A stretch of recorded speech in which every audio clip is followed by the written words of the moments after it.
చదువుకుంటున్నాము.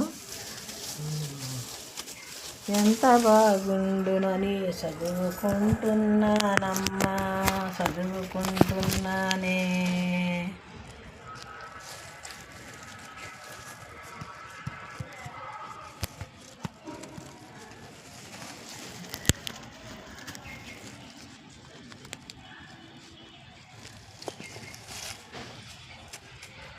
ఇది ఇక్కడ ఇది రెండోసారి చదువుతాను.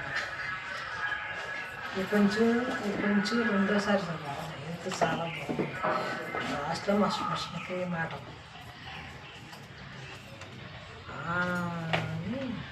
ఇక్కడ చదువుతాయి. అచ్యుతావతారంలో ప్రాణ ప్రతిష్ఠ జరిగిన విగ్రహము మూర్తులు చైతన్యవంతమాగునే ఎడల భక్తులు మనోభీష్టములను తీర్చుటకు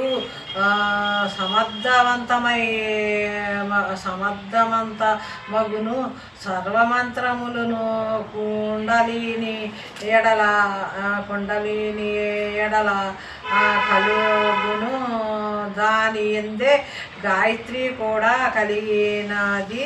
గాయత్రి మంత్రము నుండు 3 పాదములు కలవని అందరూ భావిస్తురు.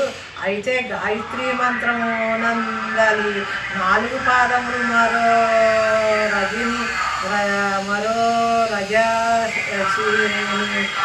రజసిని సావోదము అని ఉన్నది. చతుర్భవ గాయత్రి నిర్గుణ బ్రహ్మమును సూచించినది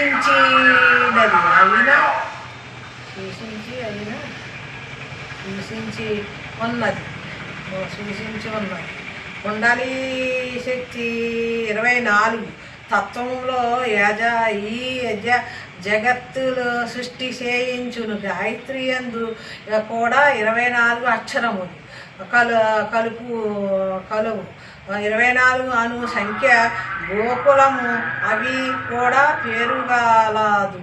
గో అనగా 2, కులము అనగా 4. బ్రహ్మస్వరూపము మార్పులకు అతీతము కానుక 9 సంఖ్యతే సూచించదము. 8 అనుదే మహామాయ స్వరూపము.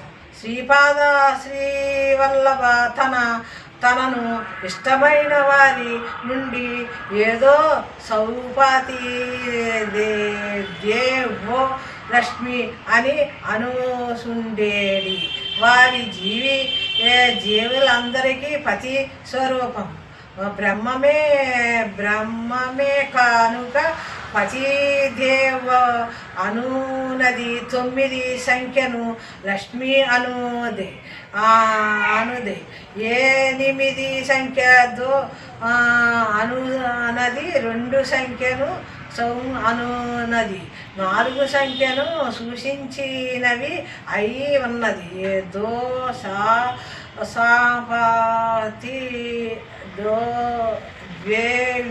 లక్ష్మి అనుటకు మారుగా బ్రహ్మముగా విచిత్రముగా సౌపాతి దేవో లక్ష్మి అని పిలుసు. 2498 సంఖ్యను జీవులను గుర్తించి చేసుండేది. గోకులమందున పరబ్రహ్మము పరాశక్తి శ్రీపాద శ్రీవల్లభ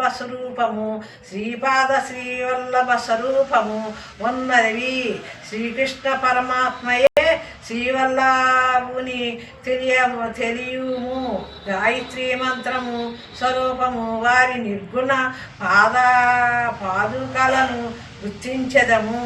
నాయన శంకర స్థూల మానవ శరీరమునందు 12 రకములు భేదములు కలవు. అందరికీ అనుభవమైన దేవ్య మగు స్థూల శరీరము స్థూల సూర్యాని ప్రభావము లోనగునది.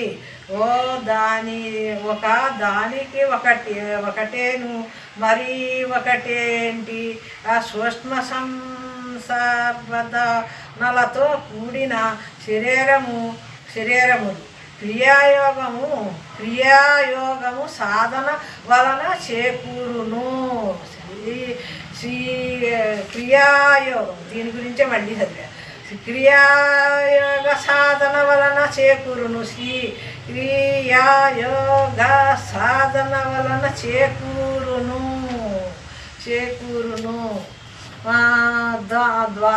ద్వారక భేదములలో కూడిన శరీరము ద్వారానాదితులు ప్రభావములకు లోనగుచుండును. అయితే శ్రీవల్లభ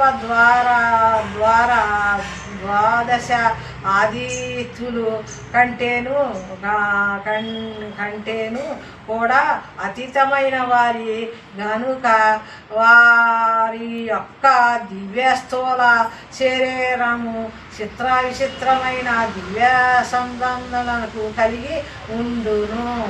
మానవ శరీరము శ్రీపీఠపురమున అవతరించుటకు ముందే అనగా సంవత్సరములను నుండే శ్రీవల్లభ 108 సంవత్సరముల నుండే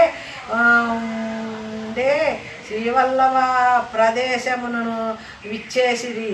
నన్ను అనుగ్రహించింది. ఇప్పుడు కరుణాపురమున ఏ రూపమునున్నారో అదే స్వరూపములో వారు ఇచ్చేసిరి. ఈ వారి దివ్యలీలను అంతా ఒక్కటి శ్రీపాదల ఇచ్చటకు ఇచ్చేసిరి.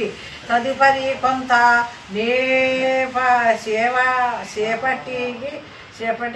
చేపటికి హిమాలయములందున మహాయోగులు బదరీ మహాక్షేత్రములో శ్రీ అయ్యదారి నారాయణ ఆది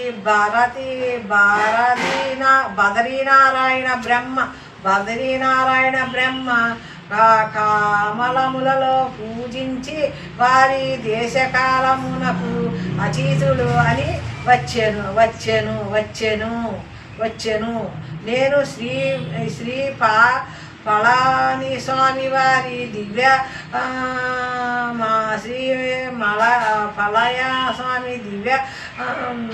దివ్య ప్రవచనాలతో ఆనీశ్వర్య అని అనుభూతిని పొందితిని. శ్రీ స్వామి బ్రహ్మ కమలముగా నేను అవి ఎచ్చట లభించును.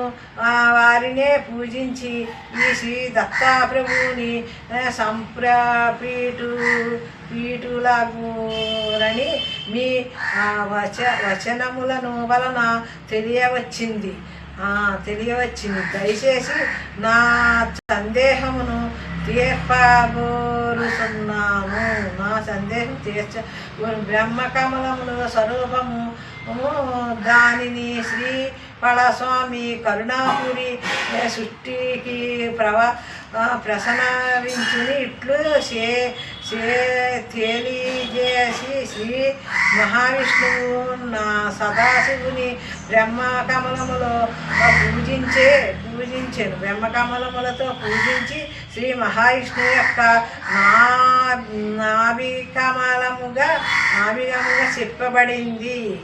చెప్పబడిన కూడి బ్రహ్మకమలమే కమలములలో శ్రీదత్తని అర్చించిన ఐకమూపిక ఐశ్వర్యములు ఐకమూష్మిక ఐశ్వర్యము సిద్ధించెను.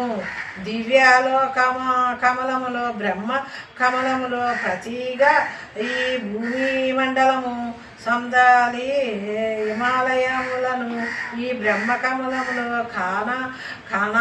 ఖానాగాని సుమారు 12,000 అడుగుల ఎత్తులో ఈ హిమాలయములందున సంవత్సరములకు ఒకేసారి మాత్రమే ఇది పూషించును.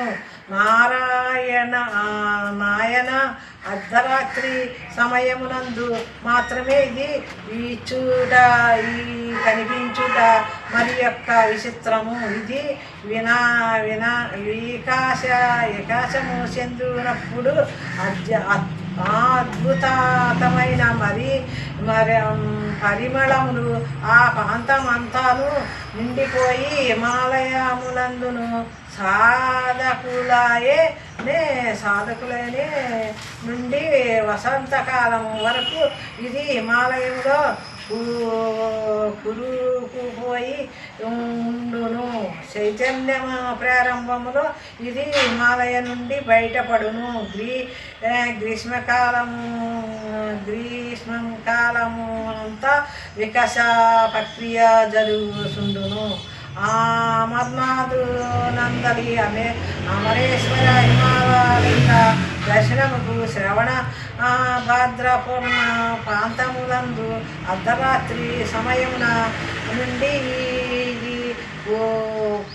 పూర్ణ వికాసమునకు చెందును. నాయన శంకర సాధకు మహా ఆత్మస్వరూపులు సిద్ధపురుషులు కోసము మాత్రమే కేవలం హిమాలయములందు మాత్రమే ఈ అద్భుత లీలలు ఇప్పటికీ అద్భుత లీలలు ఇప్పటికీ ఈ లీలలు నాకు ఆనందమే, అందరికీ ఆనందమే. శ్రీదత్త దిగంబర దిగంబర దిగంబర దిగంబర దిగంబర శ్రీదత్త దిగంబర దిగంబర దిగంబర దిగంబర దిగంబర శ్రీదత్త దిగంబర దిగంబర దిగంబర.